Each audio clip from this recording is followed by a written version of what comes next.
Hola, os damos la bienvenida a todos una vez más al canal Bibliotecario TJ. En el día de hoy estaremos hablando con nuestro hermano Samuel Fernández, apologista testigo de Jehová, acerca del libro de Mormón y cuáles son las evidencias de que es un libro no inspirado de Dios. Y bueno, el motivo de que hoy tengamos este vídeo y analicemos este tema no es buscar una confrontación con esa iglesia. Todo lo contrario, la Biblia nos anima a amar a todas las personas. No obstante, hay un problema que es muy evidente. Religiones como el Islam o la Iglesia de los Santos de los últimos días, al tener un libro que consideran que está por encima de la Biblia y a la Biblia solo considerarla válida mientras no contradiga su libro, surge un problema, que cuando se les va a predicar, se les va a enseñar la verdad bíblica, no la aceptan. Por eso, para ayudar a esas personas, es necesaria mostrarle primero que su libro no es inspirado, siempre haciéndolo de una manera apacible y haciéndolo de una manera educada, amándoles realmente. Y hoy lo que vamos a ver es cómo el libro de Mormón actual, el que las personas tienen, muchos quizás tengáis un ejemplar como este, que lo regalan, nada tiene que ver con el libro de Mormón que había en el año 1830. Y es que al ser un libro humano, ha ido evolucionando, ha ido cambiando y desde luego nada tiene que ver con un libro inspirado. Nuestro hermano Samuel Fernández, que conoce muy bien este tema, ha hecho algunos vídeos analizando ese tema también del libro de Mormón en su canal de YouTube, 77, podéis visitarlo y allí veréis más información. Pero ahora vamos a entrar directos a analizar la información que mencionamos, ver cómo es un libro que ha ido evolucionando, incluso que ha ido cambiando sus enseñanzas. Por ejemplo, voy a poner ahora una diapositiva aquí para que podáis verla. Tenemos que decir, para que lo entendáis, que la primera edición del libro de Mormón, que salió en inglés, no es como la actual, que te venía con capítulos y versículos. No, te venía el libro y venía todo redactado. Pero si vamos, por ejemplo, al original, a Primera de Nefis, al capítulo 13 y el versículo 40, ahí vamos a encontrar, o lo he subrayado en amarillo para que podáis verlo, que dice que el cordero de Lam es cordero en inglés, el cordero de Dios es el eterno Padre. Claro, esta afirmación es realmente extraña, porque incluso dentro del mundo trinitario que aceptan y creen que Jesús es el Padre, no hacen esta afirmación. Los testigos de Jehová diferenciamos a Jesús de Jehová. Uno es el Hijo, otro es el Padre, pero todo el mundo cristiano, da igual la rama evangélico, católico, ortodoxo, entienden que el Cordero es el Hijo. Sin embargo, el libro de Mormón, en 1830, decía que el Cordero era el Eterno Padre. Claro, eso era una barbaridad, era un error humano que les iba a, digamos, a suponer muchas críticas. ¿Qué ocurre? Que cuando hacen la siguiente edición, fijaros, aquí ya pone el Cordero, de Lam, de Dios es el Hijo. Claro, ya lo cambian. Ahora, el Cordero es el Hijo, como dice la Biblia, como se ha dicho toda la vida. No dicen que sea el Padre eterno. Este mismo error lo cometieron varias veces, por lo que podemos decir que no es un error de impresión, como algunos han intentado justificarse. Por ejemplo, si vamos ahora a la primera de Nefi, al capítulo 11, y los versículos 18 y 21, fijaros lo que decía el libro original de Mormón, del año 1830. Decía, primero, que María, la Virgen, era la Madre de Dios, y lo dejaba ahí, Madre de Dios. Y un poquito más abajo, en el versículo 21, decía, el Cordero de Dios, y podéis ver en amarillo, el Eterno Padre. ¿Qué ocurre cuando llega la siguiente edición en inglés? Pues que lo corrigen. En el versículo 18 vemos claramente que pone, hablando de María, la Virgen, que es la madre del Hijo de Dios. Y en el versículo 21 nuevamente lo vuelven a corregir. Dice claramente que el Cordero, the Lamb of God, es el Hijo, son el Hijo del Padre Eterno, no el Padre. Claro, son cambios muy importantes. Es verdad que la Biblia ha tenido muchas ediciones y evidentemente según los idiomas van evolucionando, pues se van poniendo palabras, sinónimos para que se entiendan. pero los personajes no cambian nunca. Sería impensable decir que en la Biblia, ahora la madre de Jesús, pues fuera Rahab la cananea. Sería impensable decir que el Hijo de Dios es David o es Pedro. O sea, los personajes no cambian, pero aquí cambia hasta la mismísima sustancia de quién es Dios, quién es el Padre, quién es el Cordero. Y bueno, Samuel, tú que dominas este tema, me gustaría que nos explicaras a qué se puede deber esa confusión que hay. Bueno, pues esa confusión se debe única y exclusivamente al cambio doctrinal a lo largo del tiempo, ¿no? Por ejemplo, el segundo profeta y líder en jefe, Brigham Young, enseñó que nuestro padre Adán era el único Dios al que teníamos que servir. Claro, eso al final era algo que no convencía a la gente y tuvieron que cambiarlo. Pero tienen que ir acoplando sus enseñanzas según van necesitando que las personas las acepten. Por ejemplo, esta religión, cuando tú te acercas, ellos te dicen que Jesús es Dios, pero no es lo que creen.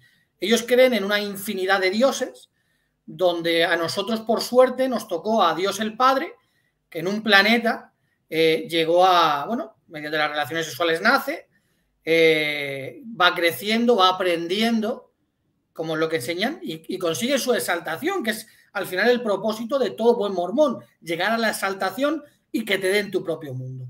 Ahora, bueno, Dios el Padre tiene su primer planeta llamado Kolob, y bueno, pues allí en Kolob tiene a la diosa madre y tiene a concubinas. Con la diosa madre, pues se entiende que tuvo a Jesucristo. Y luego se entiende, porque si no, no se puede explicar la doctrina de la Trinidad, tendrá el Espíritu Santo, porque ellos entienden que son dos de sus hijos que forman esa Trinidad inexplicable, ¿no? Porque si al final a él es el que le dieron su mundo, ¿por qué nombra a dioses a otros dos? Pero bueno, es algo que nos deberían de explicar. Y ahora, bueno, pues empieza a tener Dios el Padre relaciones sexuales con la diosa madre y sus concubinas, empiezan a nacer espíritus, pero claro, uno dice, en el otro planeta donde estaba Dios el Padre, tendría a su mujer, que sería la diosa madre, y resulta que mediante las relaciones sexuales con cuerpos humanos tenían hijos humanos. Pero ahora en Kolob tienen seres espirituales con esos dos cuerpos de carne. Es algo raro, ¿no? Entonces, bueno, pues allí Jesucristo nace por primera vez en Kolob y luego no se sabe muy bien de quién, porque van cambiando esa doctrina. Al principio era Adán el que se acuesta con María y luego dicen que fue el Espíritu Santo, bueno, o Dios el Padre, porque han ido cambiando ese tipo de doctrina. Entonces, ¿a dónde nos lleva esto? Que el cambio doctrinal tiene que provocar de alguna manera que tengan que hacer ajustes en sus creencias. Por ejemplo, el otro día tuve un debate con un mormón y bueno, ellos enseñan que Jehová es Jesús. O sea, el Jesucristo del Nuevo Testamento es el Jehová del Antiguo Testamento. Eso no tiene lógica porque el Salmo 111, Jehová le dice a Jesús, siéntate a mi diestra, por lo tanto no puede ser el mismo. Entonces la cuestión es que cuando empezamos a analizar en sus escritos de la iglesia mormona, pues ellos dicen que Jesucristo no es el Padre y tampoco es el Dios de los espíritus de toda carne, y eso lo ponen en su página. Sin embargo, vamos a Números 27:16 y ahí dice, ponga a Jehová Dios de los espíritus de toda carne. Entonces nos encontramos en un problema. Jehová, si es Jesús, ¿quién es ese Dios de toda carne? Ahora tenemos que aceptar o bien la Biblia, Doctrinas y Convenios o el libro Mormón, que es algo que ahora iremos viendo. Entonces, al final, cuando inventamos una doctrina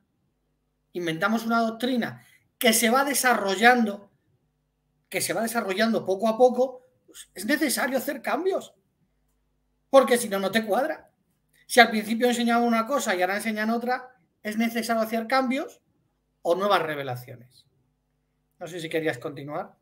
Bueno, yo quería preguntarte, porque claro, eso que estás diciendo a mí me suena rarísimo y a cualquier miembro de esa iglesia.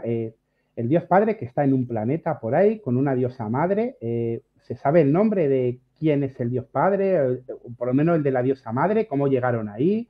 Ese planeta Kolob, ¿es antes de la creación o no? Pues claro, la Biblia dice que mediante Jesús todas las cosas fueron creadas. Pero claro, si por lo que me dice el Dios Padre, la diosa madre, que ellos, según su teología, de ahí nace Jesús, claro, ese planeta, ¿cuándo fue creado? ¿Cuál es el nombre de la madre? ¿Hay algo, se sabe algo de ese tema?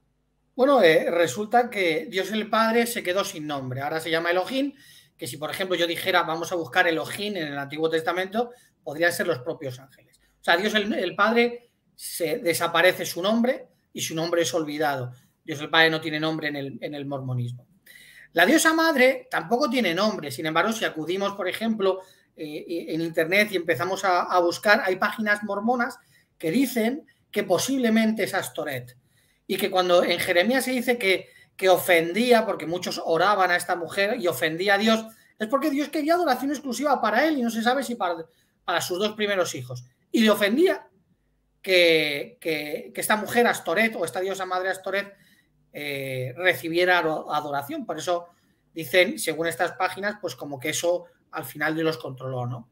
Bueno, pues vemos que los dioses, estos infinitos que tiene el mormonismo, no saben cuál es su primer dios, el originador de todo, ellos nunca lo van a saber, pero lo más triste es que sus dos papás, los papás de Kolob, pues tampoco van a saber sus nombres. Dios el Padre no tiene un nombre, porque Elohim no es un nombre, y la diosa madre, pues puede ser que sea Astoret. Con relación a lo que comentas de Kolob, se dice que Kolob fue la primera creación de Dios el Padre y que, según Joseph Smith, ahí tenía su trono. Pero, bueno, pues no sabemos en qué lugar podemos situarlo, aunque sí es cierto que dice el mormonismo y lo enseña, que allí un día nuestro de 24 horas, allí son 1000 años. O sea que la Tierra, su Tierra, pues girará alrededor de su Sol mucho más despacio que la nuestra. Es lo único que sabemos. No sabemos las horas de luz por una parte y por otra, pero sabemos que va mucho más despacito, pues son 1000 años. Un día allí son 1000 años de los nuestros. No sé si con eso te contesto mi pregunta. Sí, más o menos. Es verdad que la respuesta es un poco rara y bueno, yo como testigo de Jehová, que muchas veces he podido hablar con ellos, la verdad que ellos no tienen ese concepto ni esas ideas que tú estás mencionando. Claro, ellos, claro, también es verdad que lo que han aprendido es básico de la teología mormona. Pero, por ejemplo, si alguien cuestionara y dijera, bueno, yo no creo lo que Samuel está diciendo, ¿tú tienes prueba de eso? ¿Tienes pantallazos? ¿Tienes alguna web mormona a la que pudieras remitir? Si alguien de los oyentes te pidieran pruebas, ¿tú se las podrías mandar? ¿Te podrían escribir a tu mail y tú se lo mandas? Sin ningún problema. De hecho, simplemente tienen que poner, por ejemplo, Diosa Madre, página o iglesia mormona, y te va a aparecer. Puedes buscar Trinidad Mormona y empezar a leer los artículos. Yo, en lo personal, puedo darles cualquier tipo de información o incluso los discursos. Tengo las fuentes en uno de mis vídeos de Brigham Young cuando hablaba de que Adán era ese Dios, ¿no? Kolob, nada más que tienes que ir al libro de Abraham que tienen ellos y ahí te viene, te habla de Kolob. O sea que es cierto que esta iglesia, cuando tú te encuentras a uno de ellos, no te van a contar nada. De hecho, yo cuando entré a un canal de debates y me encontré por primera vez a un mormón, yo me quedé sorprendido porque yo había estudiado un poco su teología. Hablaba de Jesús como Dios, que Jesús era eterno. Claro, yo le decía, pero ¿por qué no defendéis vuestra doctrina? ¿No? Bueno, al final es, por ejemplo, la cienciología, que es una religión que se ha hecho más o menos famosa por los famosos que tiene, pues ellos te ponen una cruz en su lugar de reunión y tú entras, te dicen que creen en Jesús, que creen en tal, y que según vayas pagando, te van a ir dando conocimientos nuevos. Y llegará un momento que te dirán que Dios es un lagarto que va en una nave espacial. Pues el mormonismo es igual. Ellos te cuentan una cosa y según vas entrando en su doctrina, poco a poco te irán diciendo la verdad. Además puedes poner Diosa Madre, Exaltación, Trinidad Mormona, que te va a salir en su página y lo puedes ir leyendo en su página, pero vamos, aún así me comprometo para el que tenga alguna duda de yo pasarle la página o pasarle los datos que necesiten. Bueno, pues te lo agradecemos porque es verdad que tenemos que tener empatía y entender que lo que estamos hablando aquí para muchos miembros de la Iglesia, los santos de los últimos días, es la primera vez que oyen el planeta Colo, una diosa madre sin nombre. Por eso es bueno que se les pueda facilitar pruebas. De igual manera, yo, al igual que Samuel, me comprometo a todo el que me deje su mail en los comentarios del vídeo, pues yo gustosamente le mando un ejemplar del libro de Mormón de 1830 en PDF y uno actual para que pueda ir comprobando todo lo que vamos hablando. Pero bueno, vamos a seguir viendo algunos ejemplos de cambios que ha habido en ese libro. Por ejemplo, algo que me llama la atención es que en el libro de 1830 Concretamente en Primera de Nefi 20, el versículo 1, encontramos estas palabras que están en amarillo, que se hablan acerca de las aguas de Judá, pero es curioso que cuando vamos al mismo texto, a Primera de Nefi 21, pero ahora en el libro actual han añadido todas estas palabras que están en color azul. Como veis, se nos hablan acerca de las aguas de Judá, pero todo lo que está subrayado en azul ha sido añadido. Entonces, claro, cabe pensar, ¿cómo es posible que un libro que ha sido inspirado por Dios, supuestamente, traducido con la ayuda de Dios, con unas piedras mágicas y un sombrero, cómo es posible que ahora en la siguiente edición hay que añadir palabras? Bueno, este es un caso, hay otros muchos más. He querido destacar este, ¿por qué? Porque si os dais cuenta estamos citando prácticamente todo el rato de Primera y Segunda de Nefi, para mostrar de que es algo que se repite constantemente en este libro. Podríamos haber citado de otros muchos, pero de momento nos estamos centrando en estas dos partes. Vemos cómo hay una añadidura. Pero hay más. Por ejemplo, si vamos ahora a Segunda de Nefi, al capítulo 12, al versículo 9, vamos a ver que añaden más cosas todavía. Y cuando vemos que se hacen añadiduras, la pregunta que todos nos hacemos es, ¿por qué? ¿Por qué un libro de Dios puede tener añadiduras? ¿Por qué un libro de Dios ahora resulta que hay que poner esto, pero luego resulta que nos hemos olvidado? Es como si en la edición del Rey Jaime, o en la traducción del Nuevo Mundo, o en la Nácar Colunga Católica, da igual. De repente, en Génesis 1.1, en el principio era Dios, alguien dijera, uy, no, que ahora hay que poner en el principio era Dios y añade 4 frases. ¿Eso a qué crees que se puede deber, Samuel? ¿Cuál es tu opinión? Bueno, pues a lo que estábamos hablando, ¿no? Al final, cuando tenemos dos fuentes que chocan, pues al final uno se tiene que quedar con una. Mira, a mí me venía a la mente unas palabras de 2 de Corintios 11:14, ¿no? Que dice, y no me sorprende porque el propio Satanás se disfraza de ángel de luz. Por ejemplo, en Gálatas 1:8 dice, sin embargo, si alguien, incluso si fuera uno de nosotros o un ángel del cielo, les predicar algo distinto de las buenas noticias que nosotros les hemos predicado, que sea maldito. Claro, ¿esto qué provoca? Que si uno tiene doctrinas por un lado y doctrinas por otro lado, llegará un momento que si alguien te dice algo diferente a la primera, tengas que desechar una. Yo me acuerdo cuando entré a lo que comentaba antes, al grupo de debates, este mormón, que además es de aquí de Madrid, él me decía que ellos amaban la Biblia y puso un ejemplo muy curioso, y me hizo meditar bastante.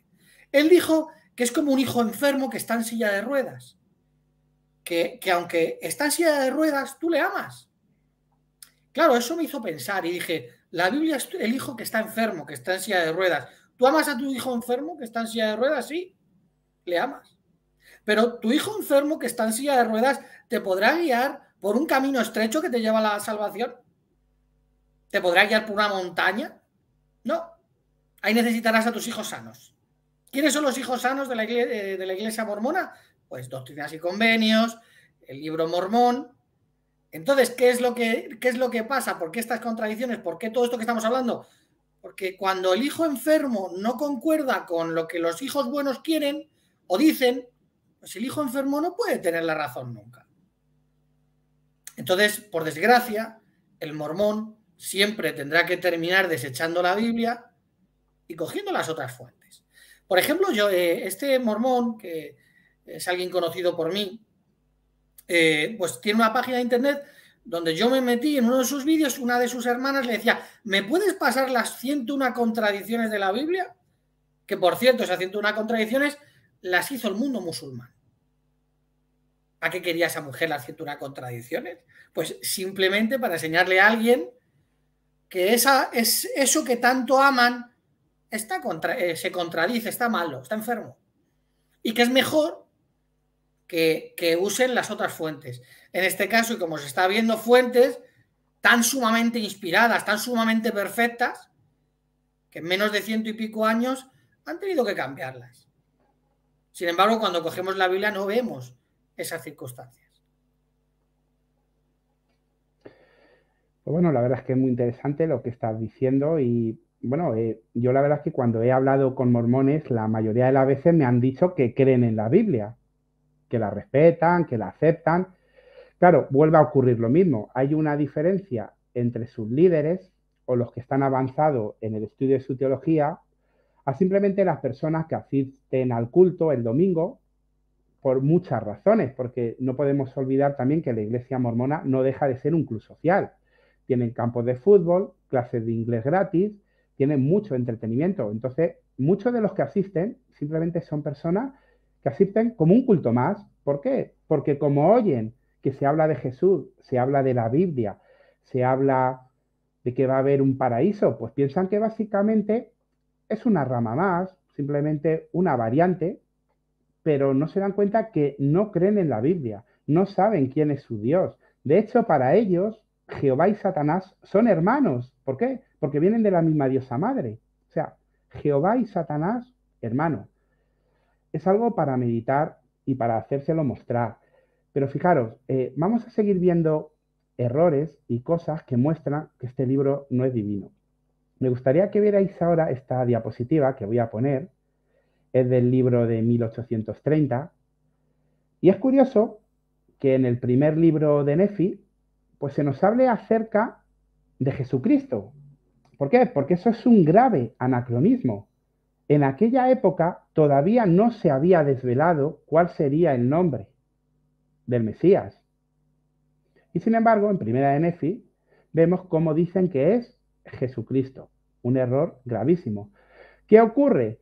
Que evidentemente en la siguiente edición, como se han dado cuenta de este error, que aparece en el mismo texto, pues aparece ahora el Mesías. Claro, la Biblia hablaba de que vendría un Mesías, de que vendría un Cristo, un ungido, pero nunca dijo el nombre. ¿Qué ocurre? Que primera de Nefi, segunda de Nefi, todo el libro de Mormón no es un libro que venga de Dios, es un libro escrito por José Smith. Y él sí sabía el nombre del Mesías. Por eso en su primera edición lo dejó registrado. Claro, luego evidentemente, pues lo corrigieron, porque claro, todo el mundo diría, pero ¿cómo es posible que se sepa el nombre de Jesús en esa época? Es como si Moisés hubiera dicho, y vendrá un profeta similar a mí que se llama Jesús. ¿No? El nombre se supo con las escrituras griegas. Como vemos, vuelven a corregirlo. Otro problema anacrónico que tienen es que, por ejemplo, en el libro de Mormón, en algunos pasajes se habla acerca de un rey, el rey Benjamín. Aquí concretamente estamos en el libro de Mosías, en el capítulo 21 y versículo 28. Y están hablando del rey Benjamín, pues que él recibe un regalo de Dios, pero curiosamente, cuando vamos al mismo versículo, al versículo 28 del capítulo 21 de Mosías, fijaros, ha cambiado. Ya no es el rey Benjamín, ahora es el rey Mosías. ¿Y por qué creéis que ocurre esto? Porque no ocurre una o dos veces, ocurre varias veces. Fijaros, si vamos, por ejemplo, al libro de Ter, al capítulo 4, versículo 1, nuevamente se habla acerca del rey Benjamín, lo podéis ver en azul, King Benjamín. Claro, en el de 1830, pero el libro de Mormón actual lo vuelve a cambiar y en vez del rey Benjamín pone el rey Mosías. ¿Por qué?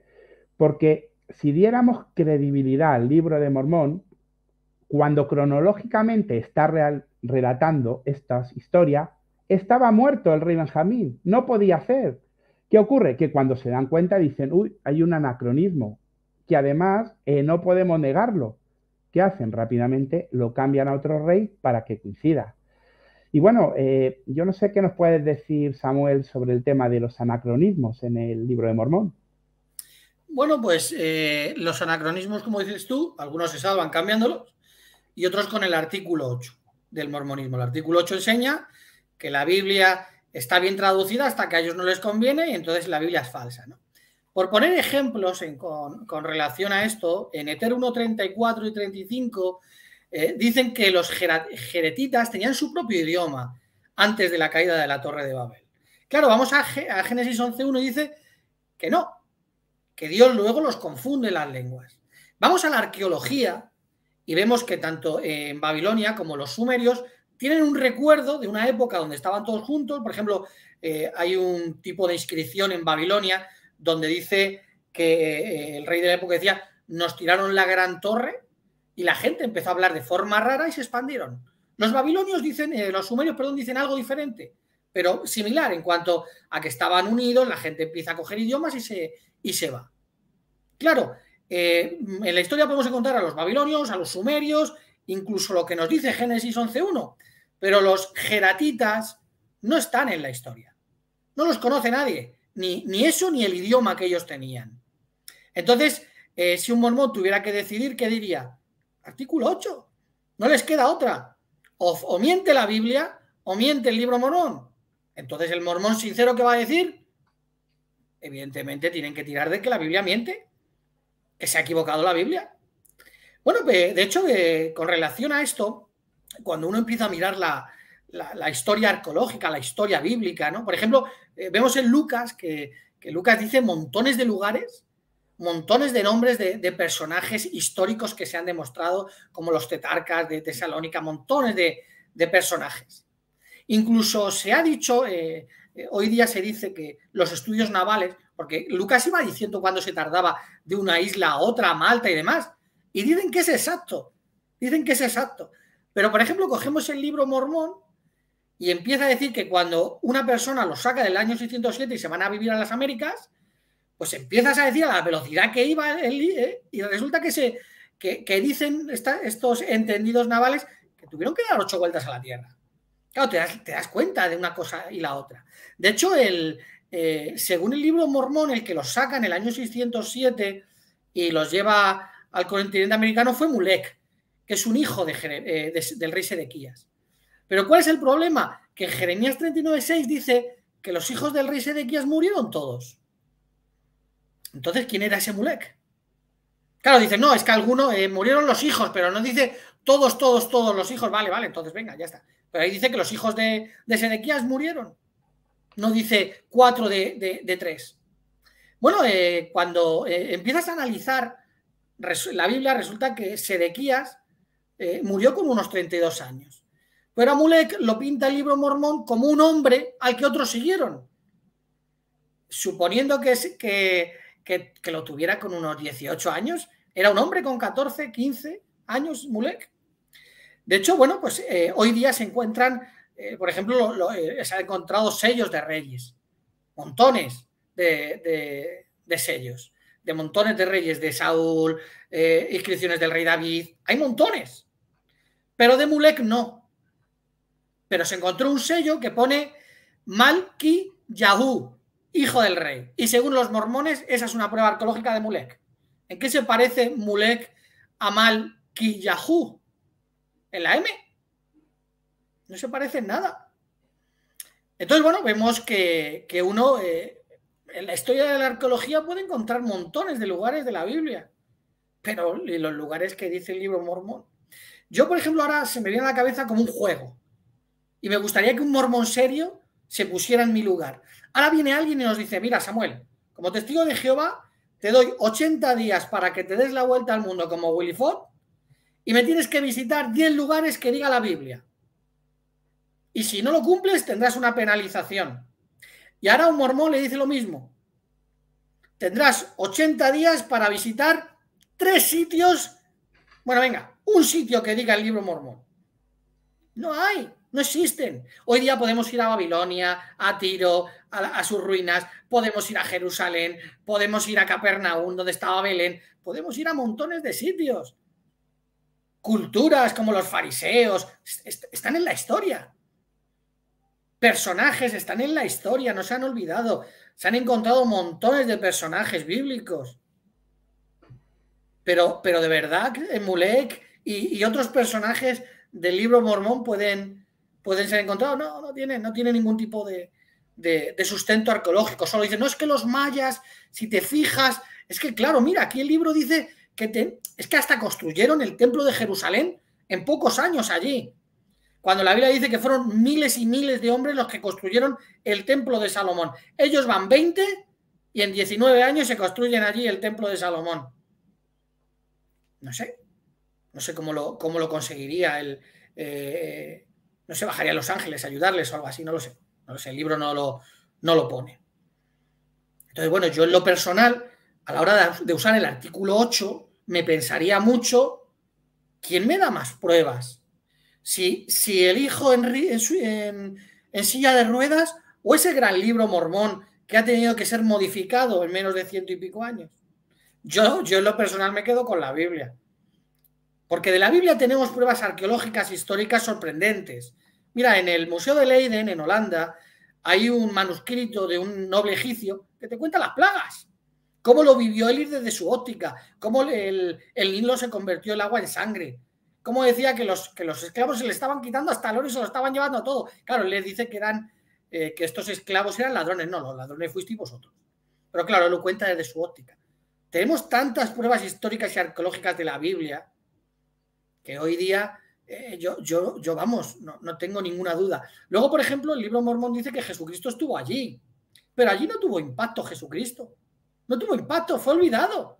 No hay nada, ni inscripciones de nada de que Jesucristo estuviera allí. Se les olvidó Jesucristo. Y mira que cogió 12 apóstoles, hasta uno que se llamaba Timoteo, cuando en el año 607 los judíos todavía no se habían juntado con los griegos, pero tenían hasta un Timoteo.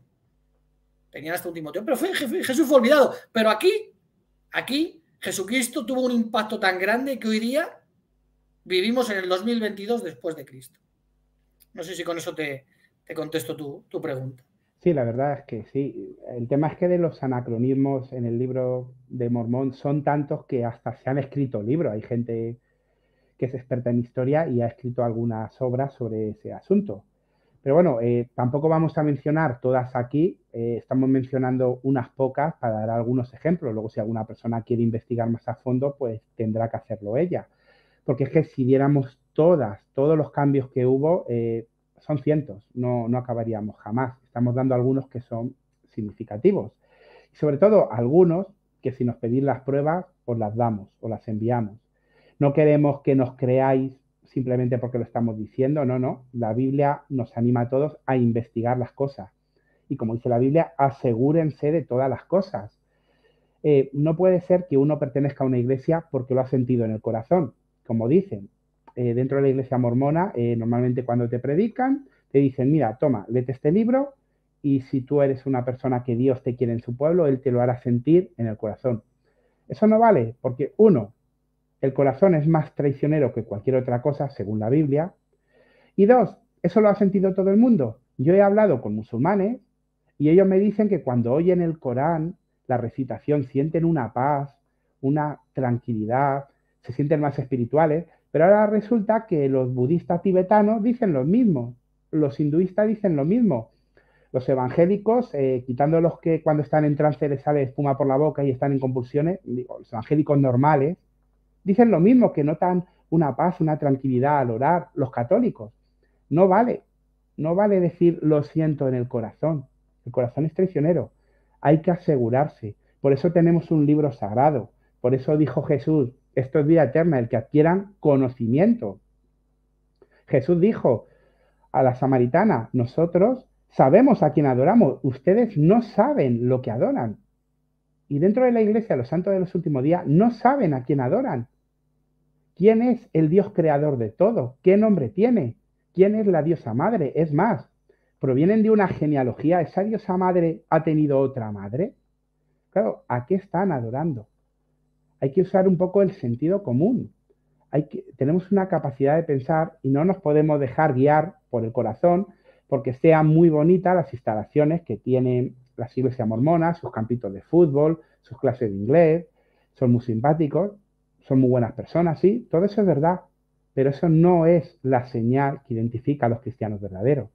Y bueno, vamos a seguir analizando otra prueba más, una que quizás es la más pequeña, pero es la más escandalosa de todas. Fijaros, cuando vamos a segunda de Nefi, al capítulo 16, al versículo 2, encontramos una falta de ortografía. Bueno, diréis, eso es una tontería. Claro, aquí viene serafín, el plural, acabado en S. Y bueno, y sí, realmente sería una tontería. Ha habido traducciones bíblicas que también han tenido falta de ortografía. Pero es que el asunto es que segunda de Nefi es una copia directa y literal de la traducción bíblica del rey Jaime en sí. Los capítulos 12 al 24 de Segunda de Nefi son una copia exacta de Isaías capítulo 2 al versículo 14 en la versión inglesa de King James. ¿Y qué ocurre? Que lo copió tan literal que hasta copió la falta de ortografía de la traducción King James. Y claro, no tenemos esas tablas de oro en Egipcio Reformado para comprobar si ahí también había una falta de ortografía. Pero claro, qué casualidad que viene copiado idéntico hasta la falta de ortografía de una traducción bíblica. Y dicen que esto es las tablas de oro. No cuadra. Claro, rápidamente, cuando se dieron cuenta de esto, ¿qué ocurre? Siguiente edición, ya ponen el plural de serafines correctamente en inglés, sin la S. Y fijaros, si nosotros fuéramos a la traducción del rey Jaime, podríamos verlo como está copiado de ahí. Por ejemplo, la King James Bible está marcado en rojo, contiene la falta de ortografía, serafins. Ya la New King James Version, una versión más moderna, lo corrigió. Exactamente hicieron lo mismo. Qué curioso que el libro de Mormón, qué curioso que unas tablas de oro contengan las mismas faltas de ortografía que una traducción de índole humano. Y bueno, Samuel, no sé si de este tema quieres comentar algo. Sí, bueno, por comentar algo y no extenderme demasiado. Bueno, te he mandado unas capturas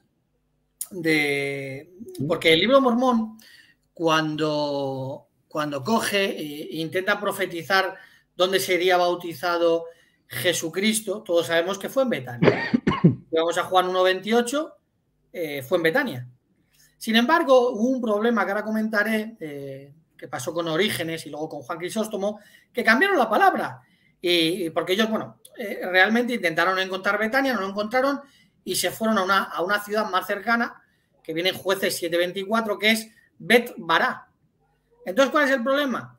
Que la Biblia del rey Jaime, por influencia de Orígenes y Juan Crisóstomo, uno de los padres capadocios del siglo IV, empezaron a introducir, en vez de Betania, Bet Bará, no Betania, como viene en toda la Biblia. Uno puede buscar, por ejemplo, en Marcos y otros textos y encontraremos la palabra Betania en la Biblia del rey Jaime, solo en ese texto, en el 1:28.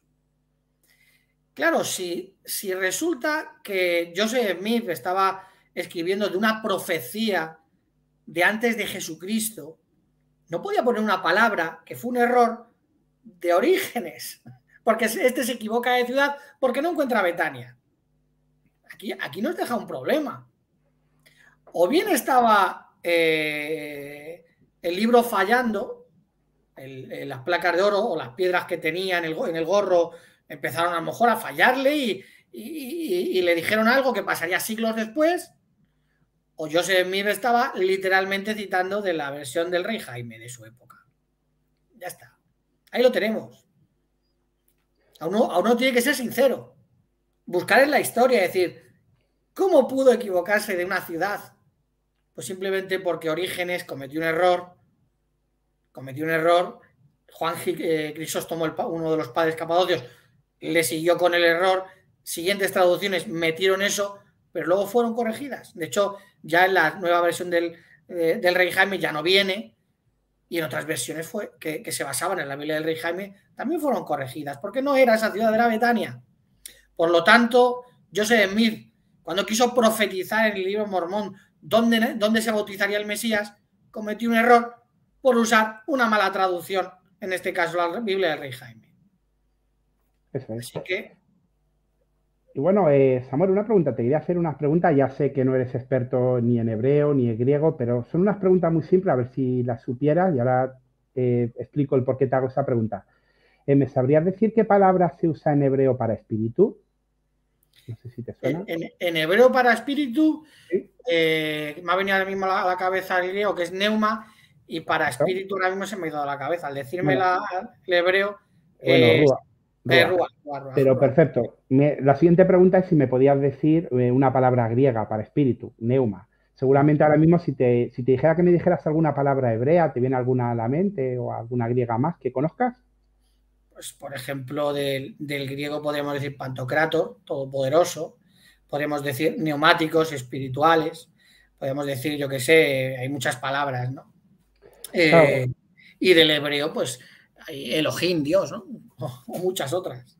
bueno, pues fijaros, Samuel, sin ser profesor de hebreo, sin ser profesor de griego, de manera improvisada, le he preguntado sin que supiera que le iba a hacer esta pregunta, me ha sabido decir palabras de ambos idiomas, pero ¿sabéis por qué? Porque son idiomas que existen. Hasta una persona sin estudio de esos idiomas te puede decir una palabra, shalom, paz, pero ¿alguien me sabría decir cómo se dice paz en egipcio reformado? ¿Alguien me sabría decir alma en egipcio reformado? No existe. Estas faltas de ortografía que hemos encontrado ni siquiera se pueden comprobar en ese idioma. Y la realidad es que hay documentación muy extensa del idioma egipcio, de la época de los faraones, de la época actual, de todas las etapas, y no hay nada que encaje con lo que se llama egipcio reformado. Claro, todo eso hace, si vamos sumando, que no sepamos cómo se llama su Dios, no saben cuál es su madre, están en un planeta por ahí perdido. La Biblia, aunque te dicen de primeras que sí, que creen en ella, luego resulta que no. Todo eso hace que al final tengan una mezcolanza que no saben ni en lo que creen. La mayoría de los mormones no saben en qué creen, porque ha cambiado. De hecho, si un mormón cogiera uno de sus libros de 1830 y uno actual, tendría dos libros que son totalmente diferentes. Y bueno, no vamos a alargar innecesariamente este vídeo, podríamos seguir hablando de muchas más cosas, pero si alguien realmente tiene interés, lo que puede hacer es contactar con Samuel y él les va a pasar toda la información y todas las fuentes que ha citado. Y bueno, nosotros invitamos a todos los que nos están oyendo, a si son testigos de Jehová, pues que hagamos un esfuerzo para cuando hablemos con personas de esta iglesia, mostrarles con total respeto que su libro no es inspirado. Es importante al predicar buscar puntos en común con las personas, hablar de manera pacífica, pero hay un momento que ellas necesitan saber estas cosas para poder aceptar la palabra de Dios, porque mientras sigan creyendo que el libro de Mormón está por encima de la Biblia, no importa lo que le digamos, no lo van a aceptar. Por eso es tan importante esta información. Y si alguien miembro de la Iglesia de los Santos de los Últimos Días nos está escuchando, que no se tome a mal ninguna de las palabras que aquí hemos dicho. Lo hemos dicho siempre desde el máximo respeto, con mucho cariño. Además, realmente si quisiera enfadarse con alguien, tendría que ser con los miembros de su iglesia, porque a fin de cuentas aquí no hemos inventado nada, solo hemos expuesto lo que dice sus propios libros. Que hayan cambiado tan radicalmente no es culpa nuestra. Y entender que si uno quiere llegar a Dios, la manera de llegar al Padre, la manera de llegar a Jehová, la Biblia lo dice muy clara, es una, es el Cristo. Por eso invitamos a las personas a que puedan estudiar la palabra de Dios. No es una burla, pero la manera de llegar a Dios no es coger un cohete e ir a Colo y encontrárnoslo allí, que algún día a lo mejor la tecnología lo permite. Esa no es la manera de no conocer a nuestro Creador. Y no hablamos de broma, hablamos muy en serio. Hay algunos mormones que han llegado a decir que está dentro de nuestro sistema solar, ese planeta. Que pronto lo descubriremos, conoceremos al fin a nuestros padres. No, eso es una absurdez, no es una burla que estemos haciendo. La manera de conocer a Dios, al Padre, a Jehová, es mediante el Cristo. Por eso, por favor, aceptar un estudio bíblico que con mucho gusto os lo daremos. Y bueno, pues aquí acaba el programa. Muchas gracias, Samuel, por haber estado aquí y nos despedimos de todos. Buena tarde. Hasta luego.